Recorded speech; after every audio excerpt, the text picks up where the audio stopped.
Hello dear students, this is Hridoy Ahmed Sabbir from FNF Global Consultancy. Students, আমাদের FNF Global Consultancy থেকে ডেনমার্কের জন্য September 2025 ইনটেকের জন্য admission চলছে। আমরা জানি ডেনমার্ক একটি স্ক্যান্ডিনেভিয়ান কান্ট্রি এবং পৃথিবীর অন্যতম একটি সুখী দেশ। সো ডেনমার্কের যারা স্টাডি পারমিটে অ্যাপ্লাই করতে যান তারা হয়তো বা জানেন ডেনমার্কে স্পাউস সহ অ্যাপ্লাই করার সুযোগ রয়েছে। এছাড়া ডেনমার্কের জন্য কোনো ব্যাংক ব্যালেন্স সার্টিফিকেট বা স্টেটমেন্ট শো করতে হয় না। আপনার হাই ভিসার সাকসেস রেশিও থাকছে। এছাড়া আপনি দীর্ঘ বছরের স্টাডি গ্যাপ নিয়ে অ্যাপ্লাই করতে পারছেন। সো আজকে আমরা ডেনমার্কের 3টি ইউনিভার্সিটির অ্যাপ্লিকেশন ডেডলাইন জানিয়ে দিচ্ছি। তার মধ্যে Nicolas broke Copenhagen business college, এটার অ্যাপ্লিকেশন ডেডলাইন রয়েছে 31শে মার্চ 2025 মাস্টার্স প্রোগ্রামের জন্য এবং 7 এপ্রিল 2025 ব্যাচেলর প্রোগ্রামের জন্য।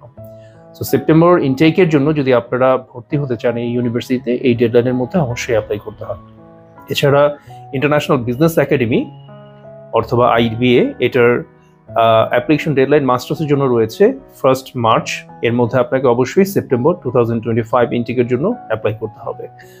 এছাড়া ইউনিভার্সিটি অফ সাউদার্ন ডেনমার্ক, এটার আন্ডারগ্র্যাড প্রোগ্রামের জন্য অবশ্যই আপনাকে 15 মার্চ 2025 এর মধ্যে অ্যাপ্লাই করতে হবে। যারা ডেনমার্কে অ্যাপ্লাই করার কথা ভাবছেন স্টাডি পারমিটে সিঙ্গেল অথবা স্পাউস সহ, তারা সরাসরি FNF গ্লোবাল কনসালটেন্সিতে যোগাযোগ করতে পারেন। এছাড়া আমাদের কন্ট্যাক্ট নম্বরে সরাসরি কল করে ফ্রি কনসালটেশন নিতে পারেন। Thank you very much.